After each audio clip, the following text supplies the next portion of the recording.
दिल्ली में प्रदूषण के दिन फिर लौट आए हैं। दिवाली के मासूम पटाखों को ब्लेम करने की राजनीति हो रही है।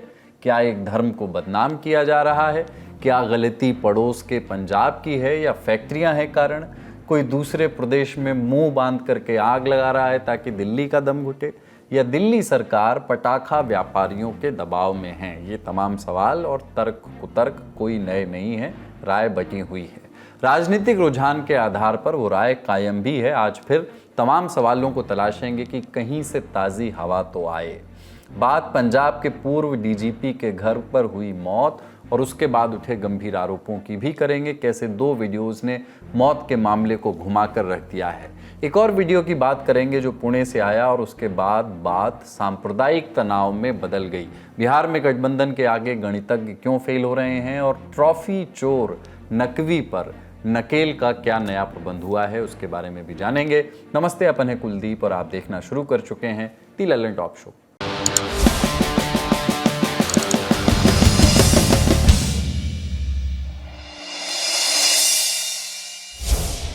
हर साल की तरह इस बार भी वही हुआ। सारे नियम कानून, सबसे बड़ी कोर्ट के दिशा निर्देश धरे के धरे रह गए। दिवाली की रात हुई आतिशबाजी का शोर जब थमा तो मालूम हुआ कि एक बार फिर दिल्ली की हवा सबसे ज़्यादा खराब थी। हवा की क्वालिटी नापने वालों ने 21 अक्टूबर की दिल्ली को दुनिया का सबसे प्रदूषित शहर बताया। दिल्ली में हवा की गुणवत्ता नापने के लिए कुल 38 मॉनिटरिंग स्टेशन हैं। 38 में से 34 ने हवा का स्तर रेड जोन का बताया, यानी दिल्ली की हवा खराब से जानलेवा बन गई। दिल्ली का हाल प्रदूषण बताने से पहले कुछ टर्म समझ लेते हैं, जैसे AQI यानी एयर क्वालिटी इंडेक्स। ये इंडेक्स हवा का सूरत हाल बताने के लिए इस्तेमाल किया जाता है। इसके ज़रिए हवा में मौजूद carbon monoxide, nitrogen dioxide, PM 2.5 जो पार्टिकुलेट मैटर होते हैं और PM 10 पॉल्यूटेंट्स और ओजोन की मात्रा चेक की जाती है। हवा में पॉल्यूटेंट्स की मात्रा जितनी ज़्यादा होगी AQI उतना ही ज़्यादा होगा। जितना ज़्यादा AQI होगा उतनी खतरनाक हवा होगी। इसे 0 से लेकर के 500 तक की रीडिंग में दर्शाया जाता है। AQI 0 से 50 के बीच है तो हवा की क्वालिटी बेहतर मानी जाती है। 51 से 100 संतोषजनक, 101 से 200 कम प्रदूषित, लेकिन 200 के पार जाने पर चिंताएं बढ़ती हैं। 300 के पार होने पर हवा बहुत ख़राब मानी जाती है और 400 के पार होने पर गंभीर यानी सीवियर स्थिति बन जाती है। AQI नापने का काम सरकार की एजेंसी करती है। एजेंसी का नाम central pollution control board CPCB। ये शहरों में अलग अलग जगहों पर लगे मॉनिटरिंग सिस्टम से आंकड़े लेते हैं। इन आंकड़ों को उनकी वेबसाइट या ऐप पर भी जाकर के देखा जा सकता है। इस एजेंसी के आंकड़े बताते हैं कि दिवाली की अगली सुबह 6 बजे तक दिल्ली के कई इलाकों में AQI का स्तर बेहद खराब रहा। एवरेज AQI 341 रहा। कई इलाकों में आंकड़ा 400 के पार भी पहुंचा। सबसे ज़्यादा असर इंडस्ट्रियल एरिया बवाना में दिखा, जहां AQI 423 रिकॉर्ड किया गया। कुछ अन्य इलाकों का हाल आप इस समय अपनी स्क्रीन पर देख रहे हैं। दिल्ली में हवा को लेकर के चिंता नई बात नहीं है। ठंड का मौसम शुरू होते ही हवा का बहाव कम हो जाता है, जिससे धूल और धुआं शहर के ऊपर जम जाता है। पटाखे पहले से ही खराब हवा में और जहर घोल देते हैं। आंकड़े बताते हैं कि दिल्ली की हवा में 15.6% प्रदूषण वाहनों के धुएं से आया, करीब 23.3% फैक्ट्रियों से और दूसरे रिसोर्सेज से। प्रकाश पर्व दिवाली के दिन लोग पहले से चली आ रही चिंताओं को शायद भूल जाते हैं। पटाखे जलाने में कोई कोताही नहीं बरतते। ग्रीन क्रैकर्स के नियम कायदे, सरकार की गाइडलाइंस, कोर्ट की लिमिटेशन पटाखों के शोर और धुएं के आगे बेअसर साबित होती हैं।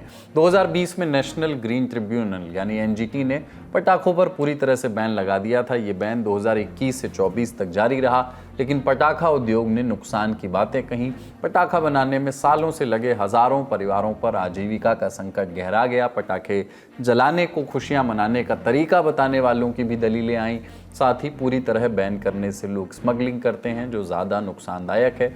मामला सुप्रीम कोर्ट पहुंचा। कोर्ट ने 2025 में कुछ ढील दी। मकसद था त्यौहार मनाने वालों की भावनाओं और लोगों के सेहत के बीच बैलेंस, संतुलन बनाना। कहा गया कि ग्रीन पटाखे 30% कम प्रदूषण फैलाते हैं, तो टेस्ट केस के तौर पर उनकी इजाज़त दें। सुप्रीम कोर्ट ने 15 अक्टूबर को दिल्ली एनसीआर में ग्रीन पटाखे जलाने की परमिशन दे दी, लेकिन परमिशन के साथ कुछ शर्तें भी रखी थी। ग्रीन पटाखों का इस्तेमाल केवल दिवाली से एक दिन पहले और दिवाली वाले दिन होना था। इन दोनों दिन ग्रीन पटाखे सुबह 6 बजे से 7 बजे, रात 8 बजे से 10 बजे ही फोड़ने का आदेश था। तय जगहों पर ही फोड़ा जाना था इनको, लेकिन नियम और आदेश कागजों पर रह गए। असल में इनका पालन नहीं हुआ। बात ग्रीन पटाखे जलाने की हुई थी, लेकिन नियम की आड़ लेकर नॉन ग्रीन पटाखे भी फोड़े गए। खबरें बता रही हैं कि दिल्ली एनसीआर के कई इलाकों में देर रात 3 बजे तक पटाखों की आवाज़ सुनाई दी। कई जगहों पर आग लगने की खबर भी आई। दिल्ली फायर सर्विस को दिवाली की रात आग लगने की 170 से अधिक कॉल्स मिली। दिवाली की अगली सुबह दिल्ली का सूरत हाल क्या रहा, किस तरह लोगों को दिक्कतों का सामना करना पड़ा, बता रहे हैं साथी पत्रकार। जिस तरीके से आतिशबाजी के बाद दिवाली की अगली सुबह हमने देखा कि करीब 100 का डिफरेंस कई इलाकों में AQI में देखने को मिला है। खास तौर से जो कंजस्टेड, जो ज़्यादा रिहायशी इलाके, चाहे आप पड़पड़गंज की बात करें, नरेला की बात करें, आनंद विहार की बात करें, अक्षरधाम की बात करें, तो इन इलाकों में AQI 400 के पार देखने को मिला है। सुबह कई इलाकों में, जो ओवरऑल दिल्ली की हम बात करें तो 500 था। हालांकि हवा जो हल्की सुबह चल रही थी, तो जिसकी वजह से थोड़ा डिप करना शुरू किया था। तो इसके अलावा अगर हम बात करें कि फायर कॉल्स की भी, तो बीती रात जो दिल्ली फायर सर्विस से जो हमारी बात हुई थी, तो 170 कॉल, करीब 200 के आसपास आप कहिए कि उन्होंने छोटी बड़ी कॉल्स जो हैं वो अलग अलग इलाकों से फायर की रिसीव की थी। इस वक्त की अगर आप तस्वीरें अगर देखेंगे तो देखिए एक हल्की आपको यहाँ पर धुएं की परत देखने को मिलेगी। अभी जैसे जैसे मौसम में परिवर्तन होता है, ठंड के मौसम में खास तौर से पूरे कुछ यही स्थिति दिल्ली और एनसीआर की देखने को मिलती है। प्रदूषण का असर हमारे फेफड़ों, गले और आंखों पर सीधा पड़ता है। इसकी जद में सब आते हैं। असर बच्चों और महिलाओं पर ज़्यादा होता है। बच्चों में ये उनके फेफड़ों के विकास में रुकावट डाल सकता है, जो निमोनिया और अस्थमा जैसी बीमारियों का कारण भी बनता है। आंकड़े बताते हैं कि हर साल वायु प्रदूषण से 20 लाख मौतें होती हैं। और किस कदर ये प्रभावित करता है, सुनते हैं एक्सपर्ट से। आपका लंग प्रभावित होगा, लंग में पोल्यूटेड एयर जाएगा। तो इसमें दो तरह के लोग हैं। एक है नॉर्मल इंसान जिनको खांसी जुकाम या अस्थमा टाइप की बीमारी नहीं रहती है। दूसरा है जिनको ऑलरेडी अस्थमा से ग्रसित हैं या सांस की बीमारी से। उनके लिए तो ये घातक होगा ही। बट ऐसा भी देखा गया है जो नॉर्मल इंसान है, अगर बहुत ज्यादा पोल्यूटेड एयर ले, उनके लंग्स में ऐसी चेंजेस आते हैं जिसके कारण पोल्यूशन इंड्यूस टाइप अस्थमा बन सकता है। अस्थमा हो गई, एलर्जीज हो गई। अब लंग्स तो स्वाभाविक है, अफेक्ट सबसे ज्यादा ही होंगे। लेकिन और ऑर्गन्स की अगर हम बात करें, हम प्रेगनेंसी से बात करें, जो प्रेग्नेंट मदर है अगर पोल्यूशन से मींस पोल्यूशन को फेस कर रही है, तो ना केवल मदर अफेक्ट होगी, जो उसके अंदर बेबी है वो अफेक्ट होना शुरू हो जाता है। ऐसा देखा गया है कि जो पैदा होते हैं, बाहर निकलते हैं तो स्टंटेड होते हैं, छोटे होते हैं। इनके लंग डेवलपमेंट पुअर होती है और इनके अंदर हार्ट के अंदर और जो ब्रेन के अंदर थोड़े चेंजेस हो चुके होते हैं। दिवाली में AQI खराब होने पर राजनीति भी शुरू हो गई है। दमघोटू हवा के बीच आरोप प्रत्यारोप की सालाना रस्म अदायगी भी हुई। आम आदमी पार्टी और बीजेपी के नेताओं के बीच मुखामुखम हुआ। पूर्व कैबिनेट मंत्री और आप नेता सौरभ भारद्वाज बोले, अगर दिल्ली पुलिस सख्ती से सुप्रीम कोर्ट के आदेशों का पालन कराती तो स्थिति इतनी खराब नहीं होती। प्राइवेट अस्पतालों में जाएं, मैंने पहले भी कहा, सरकार की प्राइवेट अस्पतालों के साथ साठगांठ है। मुख्यमंत्री लगातार प्राइवेट अस्पतालों के इनॉग्रेशन करती हैं।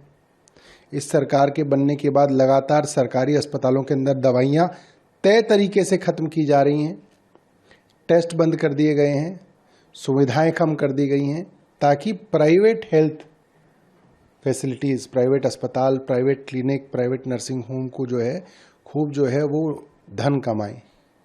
तो ये तो सरकार का साफ साफ दिख रहा है। अब दूसरी बात,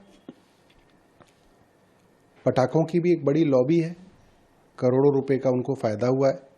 उस फायदे को उन्होंने किस किस के अंदर बांटा है, कैसे ऐसा हुआ कि ग्रीन क्रैकर्स के अलावा भी क्रैकर्स बिके? इसका मतलब वो लॉबी जिसने अरबों रुपए के पटाखे बनाए थे, उसका सरकार पर दबाव था कि ये बिकवाइए। क्योंकि पुलिस की मौजूदगी में अगर इस तरह से हो रहा है तो ये तो साठगांठ की तरफ इशारा करता है। वहीं दिल्ली सरकार में मंत्री मनिंदर सिंह सिरसा ने आम आदमी पार्टी के आरोपों को बेबुनियाद बताया। आपकी सरकार के समय की AQI को दिखाया। बोले, इस बार पटाखे जलाने से AQI में मामूली वृद्धि हुई है। 2020 में दीपावली के पटाखे चल रहे थे, तब PM 2.5 दीपावली से पहले 414 था और दीपावली के बाद 435 था। तो 21 पॉइंट का इंक्रीज हुआ पटाखे चलने में और पटाखे ना चलने में। ये बार बार बदनाम करते हैं जो दीपावली को। 2021 में 80 पॉइंट का इंक्रीज हुआ।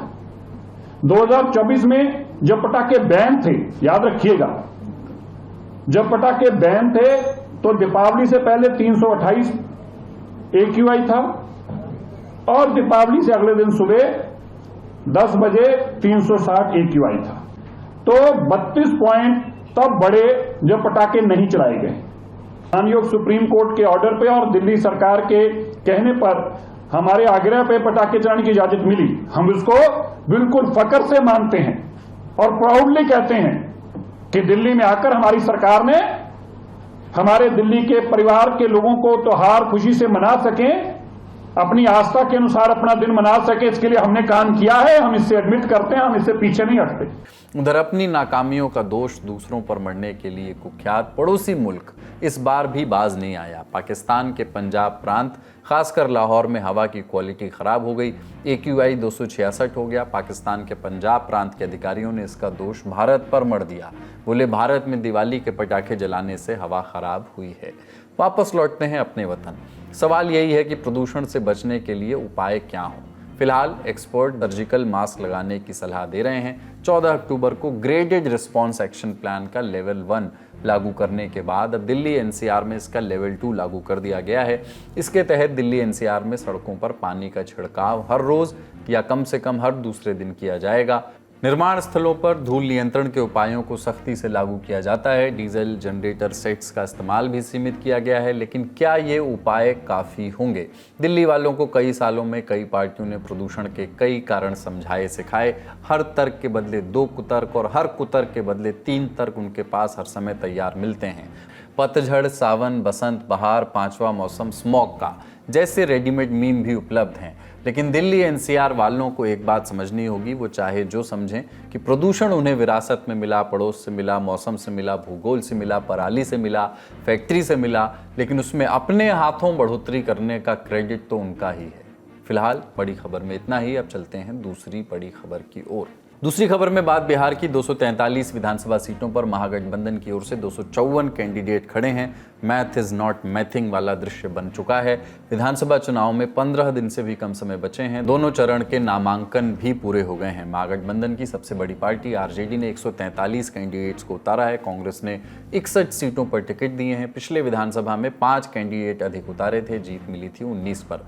उसकी खराब सक्सेस रेट को महागठबंधन की हार के लिए जिम्मेदार ठहराया गया था। कई दिनों के मान मनोवल के बाद विकासशील इंसान पार्टी ने 15 सीटों पर अपने प्रत्याशी खड़े किए हैं। पहले 40-50 सीट और डिप्टी CM पद की मांग की थी। CPI माले ने 20, CPI ने 9 और CPM ने 4 सीटों पर उम्मीदवार उतारे हैं। लेकिन कैंडिडेट्स के ऐलान के बाद अब भी महागठबंधन में सीटों को लेकर के गरारी फंसी हुई है। 243 विधानसभा सीटों पर महागठबंधन की ओर से 254 कैंडिडेट मैदान में है। इसका मतलब ये है कि 12 सीटों पर गठबंधन में फ्रेंडली फाइट चल रही है। इन सीटों पर RJD, कांग्रेस और CPI के उम्मीदवार एक दूसरे के खिलाफ मैदान में उतर गए हैं। बिहार प्रदेश कांग्रेस अध्यक्ष राजेश कुमार राम के खिलाफ RJD ने कुटुंबा से कैंडिडेट नहीं उतारा, लेकिन इंडिया टुडे की रिपोर्ट के मुताबिक 6 सीटों पर दोनों दलों में अब भी सीधी टक्कर जारी है। सीटें जहां दोनों दलों के कैंडिडेट आमने सामने हैं, आपकी स्क्रीन पर दिख रहे हैं। 4 सीटों पर CPI और कांग्रेस के उम्मीदवार एक दूसरे से सीधे टक्कर ले रहे हैं। वहीं मुकेश सहनी की विकासशील इंसान पार्टी यानी VIP और RJD के बीच भी बात बन नहीं पाई पूरी तरह से और 2 सीटों पर दोनों ने कैंडिडेट उतार दिए हैं। इन सीटों के नाम और प्रत्याशियों के नाम आप स्क्रीन पर देख रहे हैं। अभी महागठबंधन का हिस्सा रहे झारखंड मुक्ति मोर्चा JMM ने बिहार विधानसभा चुनाव न लड़ने का ऐलान कर दिया है। पार्टी के नेताओं ने इसके लिए RJD और कांग्रेस को दोषी माना है। झारखंड मुक्ति मोर्चा के साथ जिस तरीके की राजनीतिक चालबाजियां की गई, उन चालबाजियों के फलस्वरूप झारखंड मुक्ति मोर्चा ने बिहार विधानसभा चुनाव से हटने का निर्णय किया है। हम किसी भी राजनीतिक दल को वहां मदद नहीं पहुंचाने जा रहे हैं, लेकिन हम यह जरूर बताने जा रहे हैं कि झारखंड मुक्ति मोर्चा के उस चुनावी समर में महागठबंधन के साथ न होने का खामियाजा महागठबंधन को भुगतना है। इस पर कांग्रेस की ओर से भी प्रतिक्रिया आई। कांग्रेस नेता तारिक अनवर ने कहा कि जेएमएम ने कभी भी इस बात की कोशिश नहीं की कि वो बिहार में अपनी राजनीतिक हैसियत बनाए। देखिए, ये बात सही है कि जेएमएम ने महागठबंधन को एकोमोडेट किया था और साथ में हम लोग चुनाव लड़े थे, लेकिन जेएमएम का बिहार में ऐसा कोई संगठन नहीं है। बाकी कांग्रेस का संगठन झारखंड में है, वहाँ आरजेडी का भी कुछ वहाँ है संगठन, लेकिन जेएमएम ने कभी इस बात का प्रयास भी नहीं किया कि वो बिहार में वो अपनी एक राजनीतिक हैसियत बनाने की कोशिश करे। महागठबंधन में ये स्थिति आपसी खींचतान और असहमति के संकेत तो देती ही है। बिहार की राजनीति 2 दशकों से नीतीश कुमार के इर्द गिर्द घूम रही है। आरजेडी अपनी वापसी के लिए जोर पूरा लगा रही है। पिछले दफा 75 सीटों के साथ सबसे बड़ी पार्टी होने के बावजूद आरजेडी सरकार नहीं बना सकी। पार्टी ने पूरी कोशिश की, लेकिन बीजेपी जेडीयू गठजोड़ को चुनौती देने में कामयाब नहीं रही। कहा जा रहा है कि इस बार तेजस्वी यादव ने अपने गठबंधन का दायरा तो बढ़ाया, लेकिन सीट बंटवारे पर सहमति न बनने के कारण कई सीटों पर आपसी टकराव की स्थिति बन गई है। कुछ सीटों पर अब भी मान मनौवल का प्रयास जारी है। खैर, पर्चा वापस लेने की आखिरी तारीख है 23 अक्टूबर। महागठबंधन में ये जो टकराव है सीटों के बीच में, इसकी असल वजहें क्या हैं, हमने पूछा एक्सपर्ट से। क्योंकि है दिक्कत ये कि कांग्रेस और राजद के बीच में संवादहीनता की स्थिति है और दोनों पक्ष के जितने बड़े लीडर हैं वो आपस में बातचीत नहीं कर रहे। तेजस्वी यहाँ हैं, राहुल गांधी दिल्ली में हैं, वो बात नहीं कर रहे हैं, और कांग्रेस में जो कांग्रेस अध्यक्ष हैं वो अपने चुनाव क्षेत्र में हैं, और विधायक दल के नेता शकील अहमद खान वो भी अपने चुनाव क्षेत्र में हैं, और जो प्रभारी है कृष्णावत लावरी वो भी दिल्ली में है। ये जो संवादहीनता है, इसी कारण बातचीत नहीं हो रही है, इसलिए लगता नहीं है कि आगे मामला सुलझेगा या क्या होगा। टकराव की स्थिति अभी भी बनी हुई है। अब बात जनसुराज के संस्थापक प्रशांत किशोर की करते हैं। उन्होंने बीजेपी पर उम्मीदवारों को डराने धमकाने का आरोप लगाया। प्रशांत किशोर ने प्रेस कॉन्फ्रेंस में दावा किया कि जनसुराज के 3 उम्मीदवारों को नामांकन करने से रोका गया। इन 3 जगहों में गोपालगंज, ब्रह्मपुर और दानापुर विधानसभा शामिल हैं। आरोप प्रत्यारोप चुनाव के स्थायी तत्व हैं, चलते ही रहेंगे। चलती रहेगी राजनीति, पार्टियों के बीच भी, पार्टियों के साथ भी। हम बढ़ते हैं अगली खबर की ओर। तीसरी बड़ी खबर, महाराष्ट्र में नमाज को लेकर एक बार फिर राजनीतिक विवाद हो गया। पुणे में पेशवाओं के किले शनिवारवाड़ा में कुछ मुस्लिम महिलाओं के नमाज पढ़ने का वीडियो वायरल होने के बाद हिंदू संगठनों ने गोमूत्र से उस जगह का शुद्धिकरण किया जहां महिलाओं ने नमाज पढ़ी थी। पिछले हफ्ते आई इस वीडियो में कुछ मुस्लिम महिलाएं चटाई बिछा करके नमाज पढ़ती हुई नजर आ रही थी। कुछ बच्चे भी आसपास खेलते हुए नजर आ रहे थे। 19 अक्टूबर को बीजेपी की राज्यसभा सांसद मेधा कुलकर्णी ने एक्स पर यह वीडियो पोस्ट करते हुए लिखा था, शनिवारवाड़ा में नमाज पढ़ने नहीं देंगे, हिंदू समाज अब जाग गया है। शनिवारवाड़ा में जो हुआ वो हर पुणे वासियों के लिए चिंता और गुस्से की बात है। इसके बाद मेघा कुलकर्णी की अगुवाई में हिंदू संगठनों के कार्यकर्ता शनिवारवाड़ा पहुंचे। उन्होंने नमाज वाली जगह पर गोमूत्र छिड़ककर और शिव वंदना कर शुद्धिकरण किया और शनिवारवाड़ा हमारा है, ये पेशवाओं का गौरव है जैसे नारे लगाए। हिंदू संगठनों के लोगों ने शनिवारवाड़ा के बाहर स्थित हजरत ख्वाजा सैयद दरगाह के पास भी विरोध जताने की कोशिश की, लेकिन पुलिस ने बल प्रयोग कर उन्हें रोका। धक्का मुक्की में कुछ लोग घायल भी हुए। इस विवाद के बाद मेधा कुलकर्णी ने मीडिया से बातचीत में कहा कि शनिवारवाड़ा में नमाज पढ़ना गलत है। इसका विरोध करने के लिए लोग वहाँ एकजुट हुए थे। वैसे तो हम बहुत सहिष्णु हैं, जो भी आए और हमसे मदद मांगे हम देने के लिए तैयार है, आश्रय देते हैं, अतिथि देवो भव कहते हैं, वसुधैव कुटुंबकम कहते हैं, सर्वेपि सुखिना संतु कहते हैं।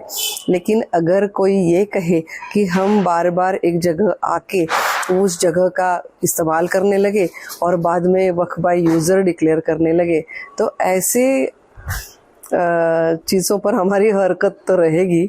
इसलिए वहाँ आकर अगर उन्होंने नमाज अदा किया है जो ASI मॉन्यूमेंट है, तो ये हमारे लिए बिल्कुल आपत्तिजनक है।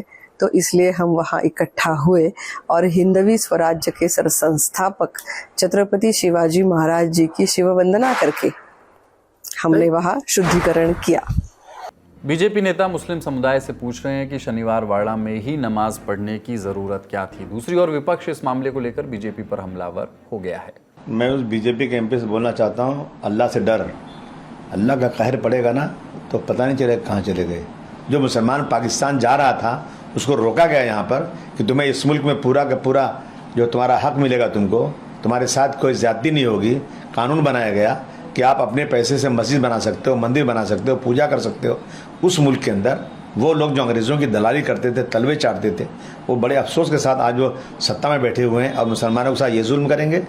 इंतजार करो, इसका बदला मिलेगा उनको। ये तो विपक्ष की बात हुई, लेकिन बीजेपी के सहयोगी दल एनसीपी के सांसद भी इस शुद्धिकरण की कार्रवाई का विरोध कर रहे हैं। अजीत पवार गुट वाली एनसीपी की प्रवक्ता रूपाली पाटिल ने मेधा कुलकर्णी पर मामले को सांप्रदायिक रूप देने का आरोप लगाया। उनका कहना है कि शनिवार वाड़ा सभी पुण्यवासियों के लिए है, किसी एक ग्रुप या धर्म का नहीं है। फिलहाल बड़ी खबर में इतना ही। अब चलते हैं सुर्खियों की ओर। एशिया कप 2025 का फाइनल 28 सितंबर को खेला गया था। सूर्य कुमार यादव की कप्तानी में भारत ने पाकिस्तान को 5 विकेट से हराया था और 9वीं बार ये खिताब अपने नाम किया था। लेकिन अब तकरीबन 1 महीने बाद भी भारत को उसकी ट्रॉफी नहीं मिली है। वजह पीसीबी चीफ की जिद, हट, अकड़ जो कहिए। मोहसिन नकवी जाग गया, ट्रॉफी लेकर भाग गया और अब हारे हुए देश का बोर्ड चीफ ट्रॉफी देने के लिए शर्तें रख रहा है। नया शगुफा है कि भारतीय कप्तान को ट्रॉफी दुबई के Asian cricket council ACC headquarter आकर के लेनी होगी। बीसीसीआई ने इससे साफ तौर पर इनकार कर दिया। वो ट्रॉफी लेने के लिए एक अन्य प्लान पर काम कर रही है। बोर्ड के सचिव देवजीत सैकिया ने अपडेट दिया है कि ट्रॉफी वापस लाने के लिए वो स्टेप बाय स्टेप आगे बढ़ रहे हैं। सैकिया ने इंडिया टुडे को बताया कि बीसीसीआई ने एशियन क्रिकेट काउंसिल को ऑफिशियल ईमेल भेजा है। बताया कि हमने एसीसी को मेल किया है कि चैंपियन टीम को ट्रॉफी दी जाए। अब उनके जवाब का इंतजार है। अगर जवाब ना आए या वो मना करें तो हम आईसीसी को लिखेंगे। ये स्टेटमेंट साफ बता रहा है कि बीसीसीआई किसी जल्दबाजी में नहीं है, बल्कि सिस्टमेटिक तरीके से काम कर रहा है। पहले भी सैकिया ने नकवी के रवैये पर सवाल उठाए थे। आज का ललन टॉप शो यहीं तक। अपना और अपनों का ख्याल रखिए। देखते रहिए दी ललन टॉप। शुक्रिया, शुभ रात्रि।